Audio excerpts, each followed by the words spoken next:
Welcome back to the Pastor's Podcast. Pastor Scott here with Pastor Brian. Hello. As well as Leslie Kosier. Hi, everyone. And Mariana de Silva. Hey. I butchered Are it. you realizing that you've been saying it wrong? No, I've been saying it right, but now I'm all self-conscious about it, right? Is it Mariana or Mariana? Mariana. It's Mariana. See, I've been saying it right. Adam's on the other side of the room. Adam, how do you pronounce it? Mariana. Whoa. That's not what I'm saying at all. That's like the Brazilian way, which I don't tell people. Do you not tell people because you're going to get it wrong, so I'm not even going to try? Or I just try to assimilate to whatever. It's just easier. All right, we're off and running here. Leslie and Mariana are here to talk with us about Royal Family Kids. I'm really, really excited about this. I mean, many of you know Mariana. She does everything around here.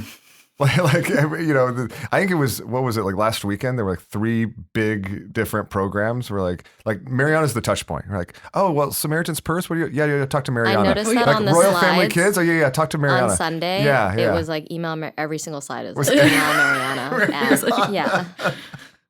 So I think this is working out, Brian. All roads lead through Mariana. Mm-hmm.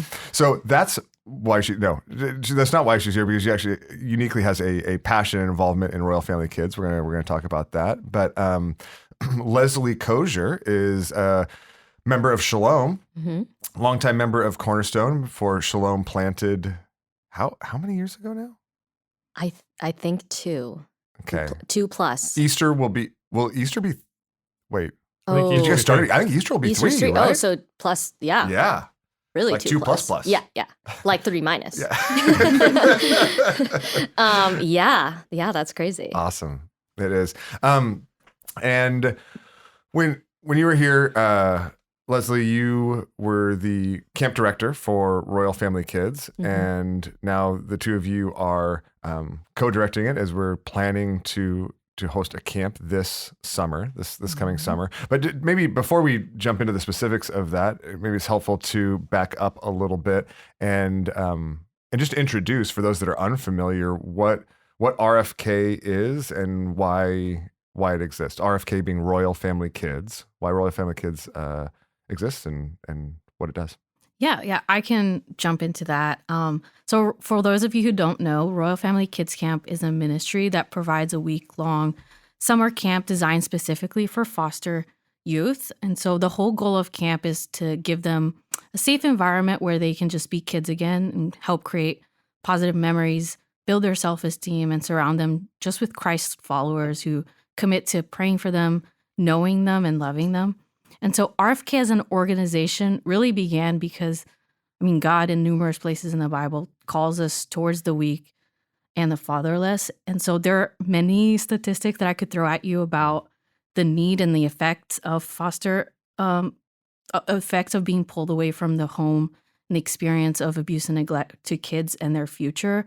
And I could also talk to you about all the brokenness and the ways that the system is broken. And I know there's several people at Cornerstone that could talk way more about that than me, but the need is really overwhelming, especially in Los Angeles. And at RFK, we just get an opportunity to step into that messiness and have the opportunity to reflect his heart and remind the kids that they are loved, they're valued, and called to him to be in his kingdom and his heirs. And so we treat them royally that week, and that's where the name comes from. Yeah. That's where the name Royal Family Kids comes from. Okay. Brian and Leslie, I'd love to hear a little bit of kind of Cornerstone's backstory with Royal Family Kids, how we what the history our church has with this, what history you guys have it with this, and why this has been something we've cared deeply about for a while now. Yeah, I became aware of Royal Family Kids Camp when I was at UCLA. Heard about it maybe 2010, 2011, something like that. And we had somebody come and share with us about Royal Family Kids and that they needed counselors and staff, etc. So that's how I became aware of it, and I was interested in participating. I was able to then go as a support staff member at the camp, and I went for, I think, a couple years to the camp. They had a mentorship program as well. So Royal Family Kids, under that sort of umbrella, they have both a summer camp and a mentorship that happens throughout the year. This particular chapter, as they call it, or church that was in Pasadena, was launching a mentorship as well. So after the camp was over, I was able to continue being involved as a mentor to one of the kids in the area. And for me personally, God really put it on my heart to feel like it was my call and my responsibility to stay close to this organization. My heart for the community, the foster care community, really grew through those years. And so as I became more involved in Cornerstone, just as a member of the church, I always thought to myself, man, it would be great to be able to start a camp here at Cornerstone, especially because actually at the time, the Pasadena camp, they ended up, those directors ended up stepping down, so they didn't continue having the camp, and there were no LA camps, which is wild because LA County has, I mean, Mariana was telling me earlier that, I'm going to butcher the statistics, so correct me if I'm wrong, but of children in the US, 3% of them are in the foster system. Is that right? And then of all of the children in the foster system, 9% are in LA. Yeah. So it's a pretty crazy number. Yeah. And to not have an RFKC in LA, you know, that weighed on me. It was something that I was just really aware of. So I wanted to start a camp, and I didn't know. I knew it was a lot of work, and I didn't know when was the best time. You know, I had just graduated. I was thinking about my career, where I wanted to be job-wise. And so it was, even though it was always on my mind, it never was like quite the right season. I remember doing an info session, you know, couple of years prior to even starting the camp with Cornerstone, and just seeing what the church's interest was. And, you know, at that time, it was like, maybe not this year, maybe not this year. And as it continued to stay with me, I saw Cornerstone as a congregation and you all as pastors growing the heart of the church for, you know, the orphaned and the widowed, and foster care specifically, as all families become resource parents and all of that. So that was kind of happening even separately in a way from my journey. But because of that, it felt, you know, as time passed, it felt more and more like we were headed towards the year to do it, which ended up being 2018, I think. So 7 years after the first year I volunteered with the organization is when we finally launched Cornerstone Royal Family. I feel like you, Brian, heard about it separately. I'm trying to remember. Yeah, I was trying to remember how too. you I was even looking through my came to emails. know. Like, did you Was tell it me? Did I tell you? Yeah. I mean, I knew you had done it because you had like a mentee, right? You were mentoring someone for a while, and I was really deeply into that whole foster care world at that time, particularly.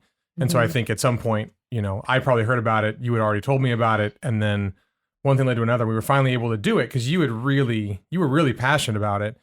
And I noted how it had affected you even years later. And so it was kind of a no-brainer to go, yeah, like let's do this. We have the people, let's help these kids. Yeah. I feel like I have this memory that we may have invited, was it Royal Family Kids, that very first orphan care kind of conference we had when we just had different organizations. You did have a here. breakout session. We had a breakout session. Well, I remember doing a double take because I walked into the foyer and I saw the banner and I was like, what are you all doing here? And I think you guys had invited them to come. Yes, talk. and I was trying to remember where even. I'm trying to like search my emails. I'm trying to remember What like year, where that connection. But anyway, so the Lord built it in so many different ways, brought these things together. I mean, one of the things that is super encouraging to me, even to hear this, I want to underscore is like we talk. I think we talk in the membership class. We've talked for years about how God builds His church, right? God builds His church and gives a passion to His church through the members and through just when new members become members, like that changes the makeup and the passion and desire of the church, and He builds the direction of the church through that. Not through just pastors who kind of sit in a room somewhere and like come up with a vision. These are the 3 things we're going to do, but he builds it through all these different avenues, all these different people. And there's a moment then where, he was building it through you as a new college grad, right? As like a young adult, as a young college graduate that's like, actually, the Lord's like, I want to take the church in this direction. And I want to use this exposure, this passion that you have to shape in that way the direction and the heart of the church. And I think that's something he's still doing. And I think that's a helpful, just a reminder, even for people that are new and people that are young and people that are, college students or post grads. Like God doesn't just want you to be here so you can like attend, but he's building his church through all of these different means. So at that,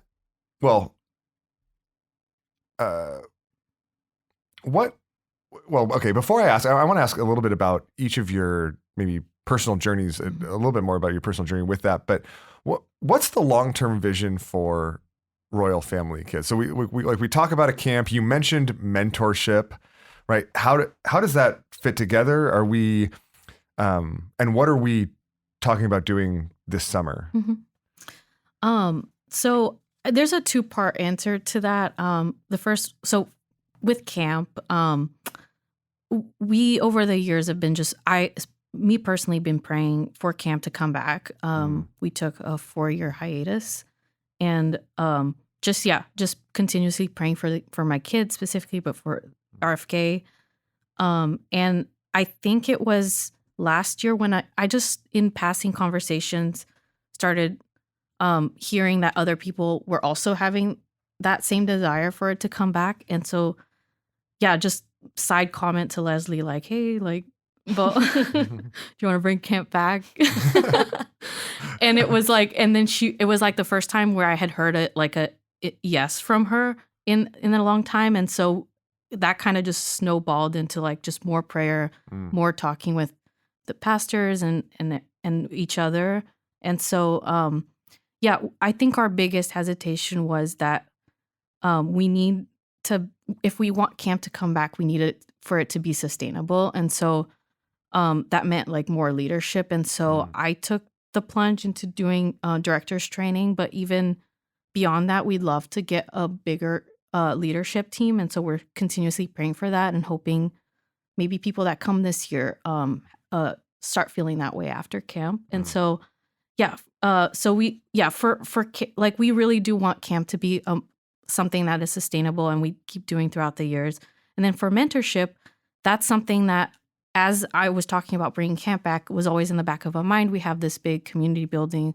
We want to use it. Like Leslie can speak more into this, but every time people come back from camp, they're like, 1 week, like, I want to do more. Like, I want to have a continuous relationship with the kids. And so we see that as a vision for it. But again, like, we definitely need to build more leadership into the team. So step 1's the camp, right? And in that sense, step 2 would be actually utilizing kind of the not just from the volunteer side, but from the kids side, the relationships and connections that are made at camp towards camp an is ongoing very mentorship. Much meant to be a launch pad into mentorship. At least that's not every chapter sees it that way, but I know, I'm very passionate about the mentorship program and just for longer term relationships. And I think a lot of people, like Mariana said, walk away from camp wanting to understand how they can invest longer term. And so definitely camp being step 1, but the goal being that we have a sustainable and robust ministry in the camp where it grows to be able to overflow then into a mentorship because we have those people who feel called, and it's not necessarily the same team kind of being spread thin between the two, but rather just people out of camp who are saying, like, I actually feel called to the mentorship and I would love to help in that way. So we don't have a timeline on any of these things, but vision wise, 100%, like, we want to see camp happen every year, but if we were able to also do mentorship, that would be, I think, both Mariana and I would both be so excited to see that happen. That's kind of the ultimate goal. Yeah. Okay. Cool. Well, I want to, but before I ask maybe about some of the logistics and specifics, I'd love to hear just a little bit more about your hearts and why this is a uniquely important and powerful part of your lives. I mean, actually, Brian, I want to start with you. Like, why is this ministry and camp so compelling to you? Why is it something that you've been kind of so excited about and championed for so many years? I think camp's a unique opportunity for people who don't have the ability to involve themselves in the foster care system the way they might like to. Foster care is one of those things that once you see it, you can't unsee it. And so once you realize you're sharing the streets, with kids who are not with their biological parents for a variety of reasons, some of them really, really negative.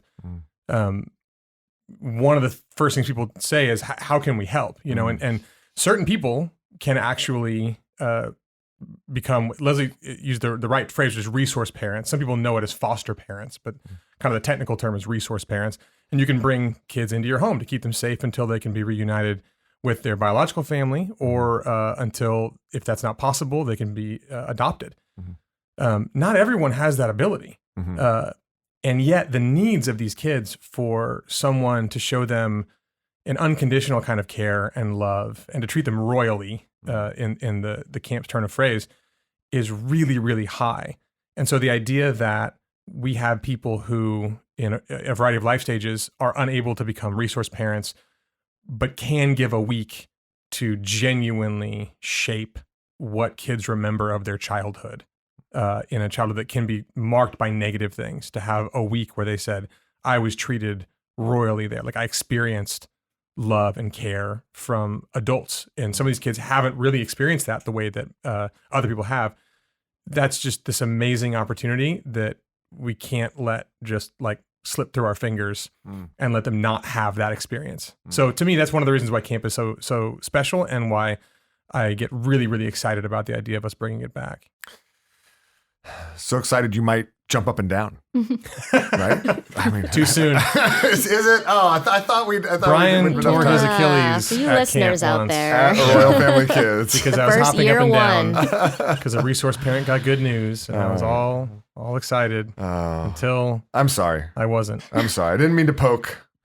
So Your then ankle. we had to actually pull resources away from the actual camp production to drive you So to that I could go the down doctors. the mountain. What about for you, Leslie? I mean, you talked a little bit about your story and how it kind of, why is this, even at this point in life, and as a mother yourself, like why is it at this point in their life something that you're still so passionate about? I touched on kind of initially becoming interested in it several years ago, and part of that was having grown up for myself, I think, very comfortable.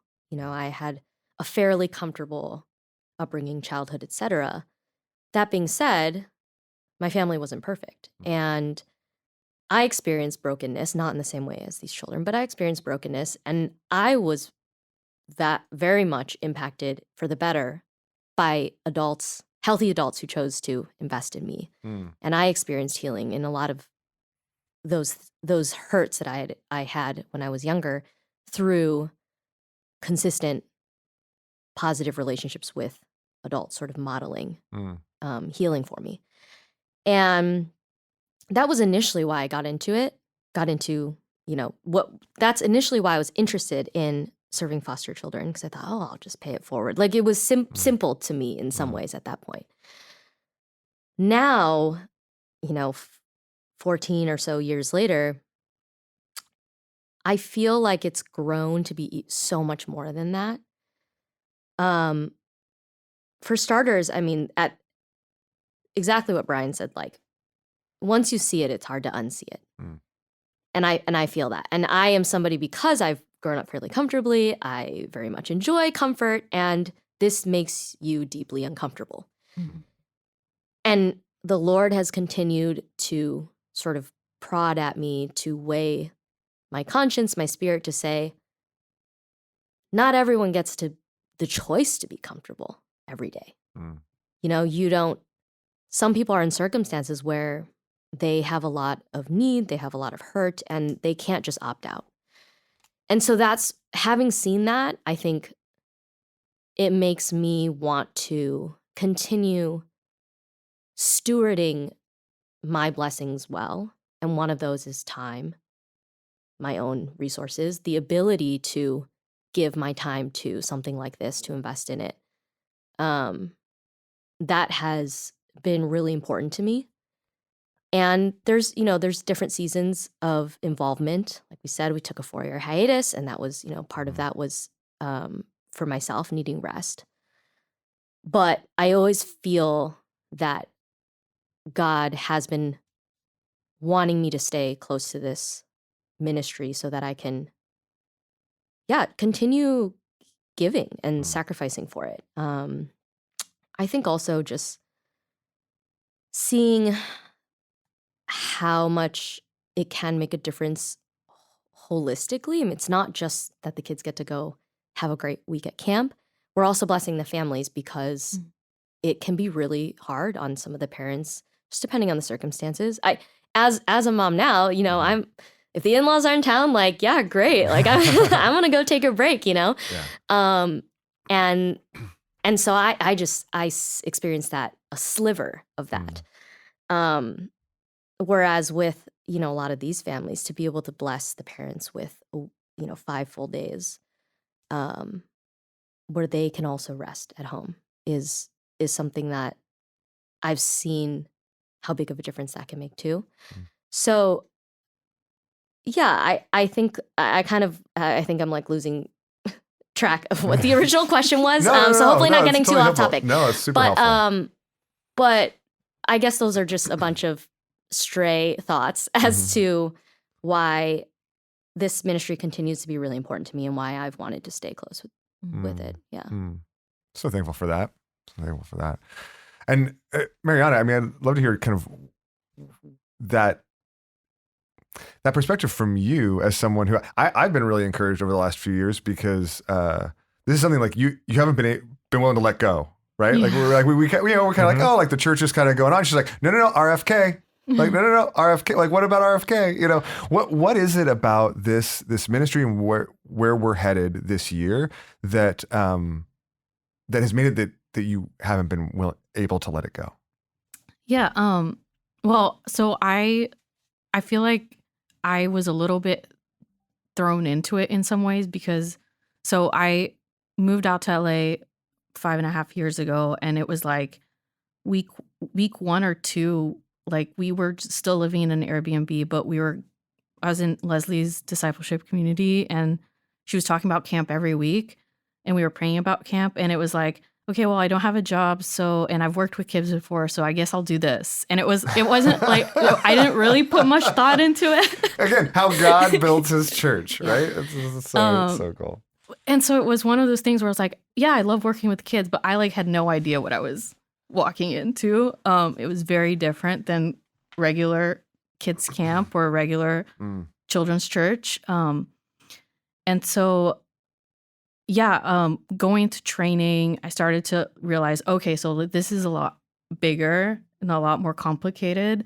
And then, going through that week and afterwards, God just really opened up my heart and eyes to see those kids like I'd never, I've never thought about or experienced kids in the foster care system. And so I that was like a little door opening to that world in which I hadn't experienced before. And so, I just saw the love that God has for them and has for me, and how like he calls us to then pour out into these kids. And it was very much a week of like, I'm someone who's very plan, control, like, and it was very much a week where I had to let go of all of that and like really just rely on him to love and be patient and listen. And so, it was very life-changing for me. And so I was like, okay, I'm going to do this every year. And so, it just really pulled on me every year that we weren't doing camp, I guess God kept reminding me about it. And so just praying for the right season and for the right time. I knew I couldn't do it alone. And so, yeah, it was just, I don't know how to explain it except that God really just kept it in my heart. Like, I don't have kids. I don't No. I'm not in that world necessarily, but it was something that, But it's the way the Lord's just used you in that, and that continue to place it on your heart in a way that's been a catalyst to this happening. And so I'm so thankful for that. Okay, I want to ask you some logistical questions about this summer and like what does this mean? What does it look like to be involved? But before we get there, before we leave kind of this space, Brian, both you and Leslie talked about how when you see it, you can't unsee it. And could you give us just a snapshot of the situation, like the foster care systems and situation in Los Angeles? We talked about it real briefly with a couple of statistics. And I know statistics can't tell the whole story, but I think, I don't know if we've even here clarified just why this is such a huge deal and huge situation, huge need in our city. A lot of urban places like Los Angeles have higher rates of kids who are put into foster care. I think for reasons that are tied to city life and urban areas. Nevertheless, LA County is one of I think it might be the largest foster care system right now in all of the United States. And what that means essentially is that there are a much higher proportion of kids of various ages, typically on the younger side, who are removed from their home for suspected abuse or neglect. And that can vary from kids being born in hospitals with drugs in their system to Child Protective Services being called to come to a house of a 6-year-old because the teacher noticed that he has certain bruises or she seems kind of malnourished. And after investigation happens, these kids are, if there's enough warrant for something's wrong and they've discovered that, these kids are removed from their home and taken, honestly to like an office somewhere most of the time because we just don't have enough resource parents. And so they're on a makeshift cot next to a desk near a cubicle for a night, while that worker with 65 other open cases has to call around and try and find a place for this child to stay that's safe with people who are certified, who have been checked over that they're a safe place to be. Some resource homes historically have not been that. And so, the idea of being in what they used to call a foster home was negative, not just because you had a bad history, but because you might be in a bad place now. And so the government's tried really hard to not let that happen.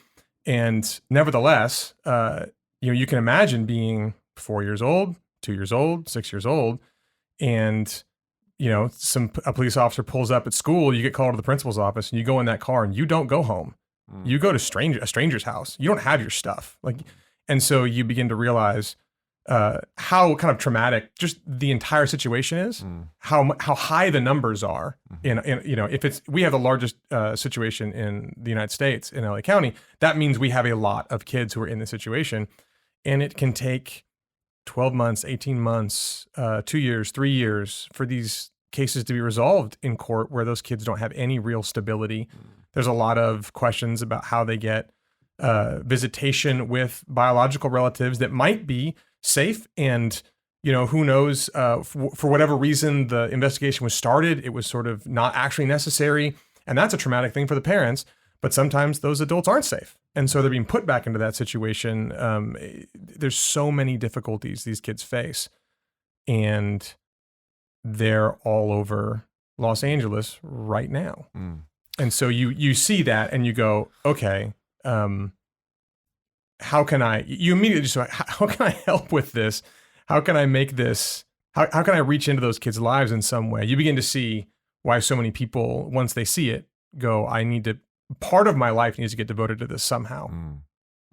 I think that hopefully that answers your question. No, I think it's really helpful. I mean, it's heartbreaking. I mean, and that's why I think it's gutting when you actually take the time to think about the reality, because we're also not talking about like dozens of kids or hundreds of kids or even like thousands of kids in the county, right? I mean, we're talking about tens of thousands of kids in the county, like right now, right? And so it's just it's unreal. A lot of, I mean, and that's the thing is what Brian talked about, which is just like the sheer numbers. And so many of the resource parents, the social workers, they're all, for a vast majority, are really well intended. I mean, we talk about the brokenness of the system and all these things, which is all very true, but it's not meant to villainize people who are genuinely trying. At the same time, you know, when I was mentoring, you know, for almost a decade with, there was a young girl and her brother that I would see regularly. They moved home several times. The brother, for a vast majority of the time that I mentored him, was in a group home. And that was really mind-boggling to me because we would go and pick him up and different staff member every time, you know, and of course those people are they're doing the best they can as well. But if you're thinking about, I mean, this is essentially like a modern day orphanage where a small group of young women or boys are being raised by a staff of people, and so that it just reminds you don't know their situation, you don't know what their day-to-day is like. But a lot of these people are social workers. If you know the girl that I mentored, switching social workers constantly, and every time having to chase down who's your no social worker, reintroducing myself, etc. Even though they're well-intended, they're also very overwhelmed. And so we're not going to go and necessarily be the solution to that, but because we don't necessarily know what their day-to-day is like, and if they're being given the care and attention of that moment of you're going to be looked in the eye, this adult is not moving too quickly right now, you're going to be looked in the eye, affirmed in something that you did that day that was really courageous or fun or funny or whatever it might be, and to use their name and to make them feel seen is really powerful. And yeah, I think that's a lot of that is the not looking away. And it's easy to get overwhelmed, you know, when you look at the system. And a lot of people do kind of throw up their hands and go, what can you do? And fair enough, it is an overwhelming thing to look at. And if we didn't say that, we probably weren't being honest. Simultaneously, I mean, we've got 14 years of God being at work in that system. And we're not the only ones doing it. Like there's hope. There's people whose lives are being changed. There's kids who are being adopted, kids being reunited with safe biological family that are going to get raised in a safe place that they didn't have before. There's Rural Family Kids Camp where these kids get to get looked in the eye and they get the kind of affirmation that they maybe don't get. Again, they might, but they might not. And we get to be a part of that. And so I think when we start talking about camp, we really aren't just talking about this one thing we happen to be doing that's kind of cool and kind of helpful. We're reaching into a really overwhelmed system and giving it a breath of life and fresh air with the resources we have available. No one's thinking that we're a solution, but God is definitely at work in Rural Family Camp. And the more people that can participate in that and can see it, the more you get to participate in what God's doing there. That's beautiful. And I think that's where in situations like this, we're not going to fix the system. We're going to fix the problem. But these are the spaces, fixable or not, that the church belongs, right? That the church has always stepped into when everyone else steps back and is like, I can't do anything, right? To provide that breath of fresh air, to provide the hope of the gospel, to provide the fact that actually the hope, and even the hope for these kids, isn't that a system gets fixed, right? The hope is that an introduction to the God who loves them more perfectly than any parents, foster parents, or even mentor ever could. So, okay, I'm sure we could talk about this a lot, but you know what though, really quick before please. You move to the next thing, that actually I feel like is worth calling out. That as much inconsistency as so many of these children have, we are offering them the most consistent, the most stable thing that anyone could possibly give, which is the Lord. And that's the through line. Yeah. You might never see them again on Friday when they go home. But we just know the Lord is still with them. Yeah. And Yeah. And an introduction to that, it's just stoking that fire. I mean, you're planting, you're watering, and through then, whether it starts at camp or even then through mentorship, you have opportunities to, and I mean, how hope giving is it that we don't have to step into a system and be the hope, right? But that we know the one who is the hope for them, because he's the one who's the hope for us. Okay, let's. I want to talk a little bit about practically what is that? What is step one, right? We've kind of talked about step one, step two, the big picture, why, like the system. Like I want to pull back and let's just talk about step one. What is step one in this camp? What's the plan for this summer, and how can we be involved? Yeah. So save the date, August 4th through 8th. The plan this summer is to have a camp. That is step one. Yeah, if you're looking, we're not the key that's going to fix everything, but we can have a camp this summer, which is very much our step one. So Lord willing, our goal is to host a 5-day camp. We have a campground that we've picked out, and the dates are August 4th through the 8th. And this is a sleepaway camp. So we actually go to the campground, we stay there with the kids. And right now we're just building. Yeah. Yeah. It's Mariana and I. Meeting every week. Team of 2. Yeah. But we would love for those numbers to grow. Okay. So, I mean, in addition to maybe just the numbers, right? Volunteers, people that come to camp, are there specific roles you're looking for, or even people with, I don't know, maybe different gifts or skills or backgrounds? What are maybe the more specific needs you have? So I guess one of the biggest needs is a social worker, and so or a family marriage and family therapist. Family therapist. So we have to have one to go to camp to even make camp happen. And so that's the first need. And then obviously all the different roles that you'll see like on the website, counselors, staff, support staff. The other 2 roles that we're hoping to fill sooner rather than later is the Dean of Men and Women. And these are just leaders alongside us who will help in the interview process and interviewing all the volunteers, and also at camp be sort of a leadership role so that every volunteer is not coming to us, but like they can be that face for the men and for the women. And then, we have other roles like grandpa and grandma, uncle, aunt, drama coordinator, Bible teacher. And then this year we're also hoping to see if there's interest in some teen helpers. And so if you're a teen, and then, any part-time volunteers, like we throw a big birthday party and we have registration needs. We have a welcome home dinner for the volunteers. And so, just to touch on, but the biggest needs right now are just we actually already have a nurse.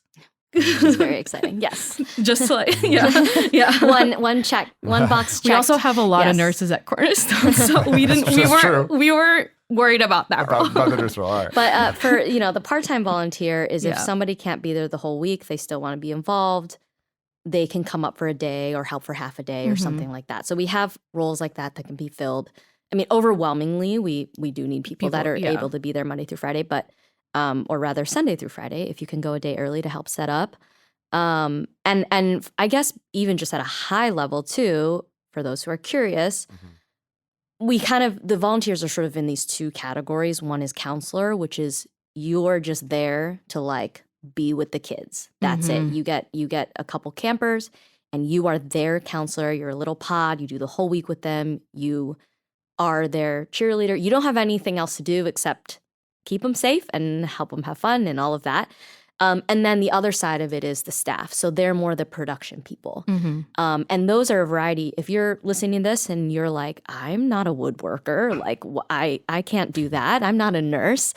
We still I was a support staff. That's like, I'm very much a production person. So when I was a volunteer at camp, I I was just there to literally go wherever you needed. Like, we just need to bring this like water over to the field. Like, okay, I can do that. Just hands and feet. So or even relief for the counselors. Exactly. Like, give the counselors a break, step in, play some games with the kids, give the counselors a break, go swimming with them, etc. So there is just general roles like that, as well as more specialty stuff. Like if you're really into arts and crafts and you think you can plan like 6 to 8 activities for the kids to do each day, we definitely want to chat with you. For sports coach. Yeah, exactly. Run some field games, etc. So there's definitely a variety of skills or just general roles for sure. So, and to what Mariana was mentioning too about we need a camp grandma and grandpa, or we would love to have one at least. Age is also not something that people should feel, oh, I'm too young or too limited old. By. Okay. Yes, they should not feel too limited by, because one of the things that we hope to bless the kids with is generational love, right? Like love that isn't just from a very specific demographic, but love that comes from mature, God-loving Christians of all ages. Because that relationship that you build with different personalities and different ages, there's something that you can get value out of, regardless of, the type of relationship you're building. Yeah. So I hear you say like there's people that you need people that are can help basically put on the program, right? And whether that's kind of an administrative side or kind of a front end, like doing crafts or doing sports and things like that. And you also just need counselors, which, like you said, is just people with kids. And my understanding historically is that the more like when you have counselors, that means 1 or 2 more kids can go. Yeah. Yep. Right. We can only take as many campers as we have counselors. As you have counselors. Yeah. Exactly. So you have to have adults you're not going to bring 6 kids for like 1 counselor or something, right? And I think that's really compelling though, because even if people are like, well, I don't know, like I want to like, how could I help? How could I add something? Like by being a counselor, that makes it possible for a couple more kids to be able to go. Like the math really is that simple. And it's really compelling. And if you're nervous, like I was super nervous going in as a counselor, but you are never alone. Like as a role, like we have 2 deep, like you're actually literally never allowed to be alone with the kids. So you are literally never alone. There is like so much support around you. Great. And so it really is something that is doable. Like it. Yeah. Okay. It's a lot of fun. Yeah. That's I love awesome. being a counselor. All right. Well, how can we be praying then for your preparations, for just spiritual covering, for support, as you prepare for, I know you're going to have a info meeting on the 9th. Yes. And so that's step 1. If you're even like barely interested, you can show up there. If somebody's listening to this and it's like, February 10th, how should they get in contact or reach out? If Email Mariana. Yeah. We're back to it. That's right. Full circle. So on the Cornerstone website under ministries, you'll find us, and that's like where you can find our contact and where you can apply, donate, and learn more. And so, if you just want to reach out and have more questions and you didn't make the info session, feel free to reach out. It's a email that we're both monitoring. So one of us will get back to you. Okay. In terms of prayer, do you want to? Yeah. I was going to say, let me circle back to the first of the 3 questions I asked in a row. Bad habit. Start, Leslie. Yeah. Mariana and I would love your prayers just as co-directors as we move forward and take it a day at a time to put this thing together. We definitely need prayer for us as co-directors. We would love for you to pray for the kids. They are the reason this is happening. So please just be keeping the campers on your hearts. We are just really praying that God would be preparing the hearts of the kids that will come to camp to have seeds planted in their hearts to know Him and to experience His hope. And with that too, praying, just as Scott said, that we would have the people that we need in order to bring all the kids who are interested in coming up to camp. It's definitely the people, and financial partnership as well is something that we would love prayer for. And I think, something that's always on my mind is really just the safety of the children as well. We hope to create the safest possible environment for them to feel that. And so just throughout all of it, that the right individuals would be the ones that, the right adults would be the ones that are there helping out. And the kids would be safe and have a really great time. Mm-hmm. So, and then the one thing to add would be, this past Wednesday, we had like a meeting with some other directors, a Zoom meeting with the other directors in LA. And one director was just sharing that their past camp, it was like they prepared for everything, but then all these things went wrong. So it's just prayers that for the unexpected things, we can plan everything and, be as prepared as we can be. But sometimes, sickness, whatever else, like a lot of things can happen. And so just prayers that God will be over that. And so, yeah. Awesome. Well, if you're listening, I would first encourage you to be praying for Royal Family Kids. Please add that to, and not just now as you're listening to this, but add it to your regular prayer between now and the summer, that we'd all be just supporting this ministry that way. I'm also encourage you, if you are interested in donating, you can check out the page, and then if you're interested at all in just being involved, we'd love for you to join the team. So, anything else, Brian? Yeah, I mean, I can't not. I just there's I want to give you a chance. There's so few things in life where you look back and you say, like, that changed my life, or that was one of the most powerful experiences I had. And it's almost always things that are pretty hard and they're compressed into like a handful of days. And I've had like a couple of those in my life, but one of them is Royal Family. Not just because I tore my Achilles. And I just, anyone who's considering, who doesn't think it's for you, I don't know, some of you are overcommitted. I don't know, maybe you shouldn't go. But like the Thanks, truth Ryan. is most people, yeah, you like that? Most people, you really should think about this. Like, I just really want to encourage people to go to the thing that will change their life. Praise God. All right. Well, thank you guys. Thanks for the time. Thanks for doing this. Thanks for the we've got kids in the hallways here. I think people are dribbling basketballs. Yeah. Above exactly. and below us. But thank you guys for the way in which you have been sensitive to the Lord and to his leading in this, and kind of not in that sense let this go, but let our family forward in this. We're so thankful for that and excited for what the Lord has in store. Thank you and the pastors for supporting us. It truly, there's so many components that make this possible, but it wouldn't be able to happen without the support of the Cornerstone pastors and the congregation. Absolutely. It was our joy. Thank you guys. Thank you all for listening. Thanks for considering and for joining us in prayer. We love you, and we'll see you on Sunday.